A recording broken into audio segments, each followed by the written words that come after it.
UP में आजमगढ़ के जिला अस्पताल से कैदी फरार हो गया है। जिला जेल से इलाज के लिए अस्पताल उसे लाया गया था, जहां पुलिस को चकमा देकर इनामी कैदी फरार हो गया। जिले की पुलिस तेजी से छानबीन कर रही है। पूरा मामला यूपी के आजमगढ़ के जिला अस्पताल का है, जहां इलाज के लिए इनामी कैदी को लाया गया था, जो कि पुलिस को चकमा देकर फरार हो गया। बताया जा रहा है कि कैदी महाराजगंज के फरेंदा में हुई एक हत्या के मामले में गोरखपुर जेल में बंद था, जिसे साल 2021 में आजमगढ़ जेल में शिफ्ट किया गया था। पिछले 4 सालों से सजा काट रहे कैदी की तबीयत खराब रहती थी। इसी सिलसिले में उसे पिछले दिनों इलाज के लिए अस्पताल लाया गया, जहां कई दिनों भर्ती रहने के बाद मौका पाते वो फरार हो गया और कैदी की पहचान उदय नाम के शख्स के रूप में की गई है, जो गोरखपुर जिले के पादरी बाजार शाहपुर का बताया जा रहा है।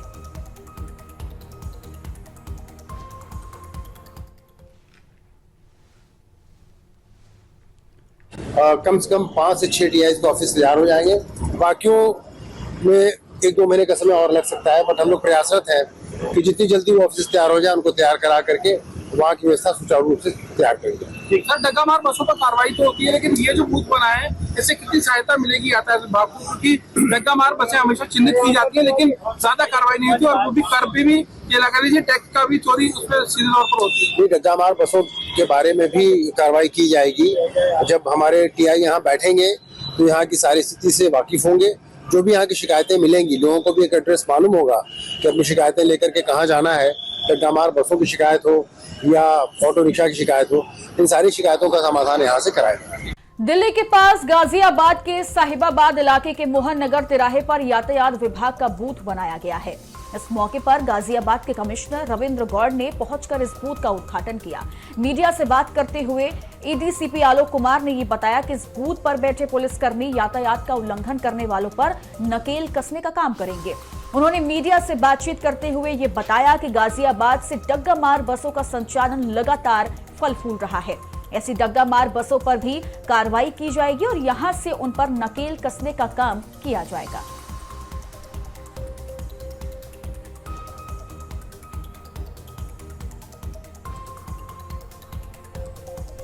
और यूपी में देखिए, योगी सरकार ने एक बड़ा फैसला ले लिया है, यानी अब यूपी में कोई हड़ताल नहीं चलने वाली।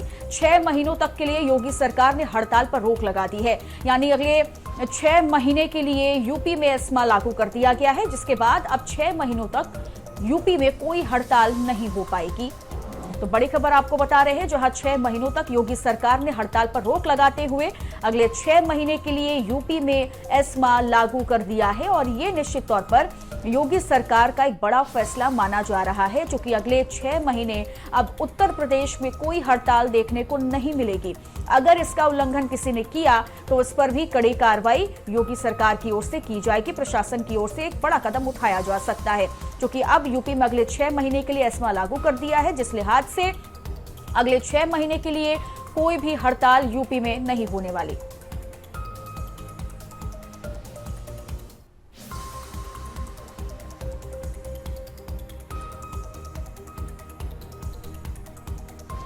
तो बड़ी खबर आपको यूपी से बता रहे हैं, जहां योगी सरकार ने बड़ा फैसला लेते हुए यह ऐलान कर दिया है कि अब यूपी में हड़ताल नहीं चलेगी।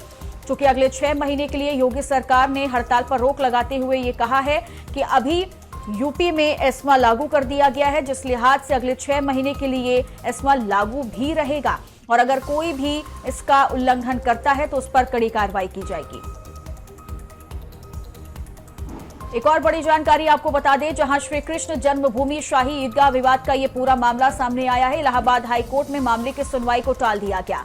मामले में अगली सुनवाई अब 30 जनवरी 2026 को होने वाली है, जहां इलाहाबाद हाईकोर्ट में करीब 18 दावों की एक साथ सुनवाई होनी थी, लेकिन सुनवाई अब टल गई है और अगली सुनवाई की तारीख मुकर्रर की गई है, जो कि 30 जनवरी 2026 है। जन्मभूमि और शाही ईदगाह विवाद में आज उच्च न्यायालय इलाहाबाद में 2 बजे सुनवाई होने जा रही है और हम विशेष रूप से आज माननीय न्यायालय से आग्रह करेंगे कि इसमें बाद बिंदु तय कर दिए जाए। बाद बिंदु तय होंगे तो केस एविडेंस में आएगा और केस की प्रोसीडिंग आगे बढ़ेगी, लेकिन शाही ईदगाह पक्ष के लोग जान करके इस केस को आगे नहीं बढ़ना देना चाहते हैं, इसीलिए एप्लीकेशन लगा करके बार बार हिंड्रेंस पैदा कर रहे हैं। तो आज हमारा विशेष रूप से माननीय न्यायालय से आग्रह रहेगा कि इसमें बाद बिंदु तय कर दिया जाए और आगे केस एविडेंस में आए, जिससे कि हम लोगों को न्याय मिल सके, क्योंकि जबरदस्ती ये लोग 0.5 एकड़ लैंड पर, लगभग 2.5 एकड़ लैंड पर ये अवैध रूप से कब्जा करके बैठे हैं। भगवान के असली गर्भगृह को ऑक्यूपाइड करके बैठे हैं। ये करोड़ों करोड़ों हिंदुओं की आस्था का सवाल है। सब लोग आस्था विश्वास के साथ इसको देख रहे हैं और सब लोग चाहते हैं कि शीघ्र से शीघ्र इसकी सुनवाई होकर के हिंदुओं को न्याय मिले, यानी असली गर्भगृह हिंदुओं को मिले। तो इसी को लेकर क्या सुनवाई होगी। और इसके साथ साथ प्रतिनिधिवाद केस नंबर 3 में जामा मस्जिद में जो विग्रह सीढ़ी दबे उसकी भी सुनवाई होगी और अन्य एप्लीकेशंस को माननीय न्यायालय के द्वारा सुना जाएगा। तो आज 2 बजे इस पर सुनवाई होगी और हमारा विशेष रूप से न्यायालय से आग्रह रहेगा कि इसमें बाद बिंदु तय कर दिया जाए और आगे की प्रोसेसिंग को आगे बढ़ाया जाए। और वहीं आगामी माघ मेला को लेकर तैयारियां तेज कर दी गई हैं। मेले को सुरक्षित और सफल बनाने की तैयारियां पूरी हो रही हैं। मुख्य चिकित्सा अधिकारी ने आवश्यक दिशा निर्देश भी जारी कर दिए हैं, जहां सभी स्वास्थ्य शिविरों में दवाओं और उपकरणों का पर्याप्त स्टॉक उपलब्ध कराने की बात भी की गई है। ड्यूटी पर तैनात मेडिकल टीम समय से अपनी तैनाती स्थल पर पहुंचे। जल जनित और मौसमी बीमारियों पर विशेष निगरानी भी रखी जाए। स्वच्छता और पेयजल आपूर्ति की नियमित जांच की जाए, इसका भी आदेश दिया गया है। तो बड़ी जानकारी आपको बता रहे हैं, जहां माघ मेला को लेकर लगातार तैयारियां जो है वो पूरी की जा रही हैं और स्वच्छता पेयजल आपूर्ति की नियमित जांच की बात भी की गई है और तैयारियां लगभग पूरी हो चुकी है और तैयारियां जो बची हुई हैं उन पर भी काम लगातार जारी है। तो मेले को सुरक्षित बनाने के लिए, सफल बनाने के लिए ये तैयारियां की जा रही हैं, जिसके लिए मुख्य चिकित्सा अधिकारी ने आवश्यक दिशा निर्देश भी जारी करते हुए कहा है कि सभी स्वास्थ्य शिविरों में दवाएं और जो उपकरण हैं वो पर्याप्त स्टॉक में रहें।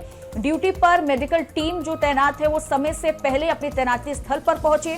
जल जनित और मौसमी बीमारियों पर विशेष निगरानी रखी जाए और स्वच्छता और पेयजल आपूर्ति की नियमित जांच भी की जाए। ये आदेश लगातार दिया गया है और ये कहा गया है कि किसी भी तरह की कोई भी लापरवाही देखने को नहीं मिलनी चाहिए। अगर ऐसा होता है तो उस पर भी कार्रवाई की जाएगी। चूंकि माघ मेला इसको लेकर तैयारियां लगभग पूरी हैं, लेकिन जो तैयारियां बची हुई हैं उन पर भी विशेष निगरानी रखी जा रही है और कुछ दिशा निर्देश भी दिए गए हैं, चाहे वो मेडिकल से जुड़े हुए हों या फिर जल जनित से जुड़े हुए हों। हर मौसमी बीमारियों को लेकर के भी देखिए कहा गया है कि विशेष निगरानी रखनी होगी कि जो लोग वहां पर पहुंचे मेले में उन्हें किसी तरह की कोई दिक्कत ना हो पाए। और अब आपको सीधा देहरादून लिए चलेंगे, जहां से आईएमए की पासिंग परेड देखने को मिल रही है। सीधी तस्वीरें आपको हम दिखा रहे हैं। The General Officer has a unique distinction of balanced exposure along northern, western and eastern theatres in varied terrain and operational environment.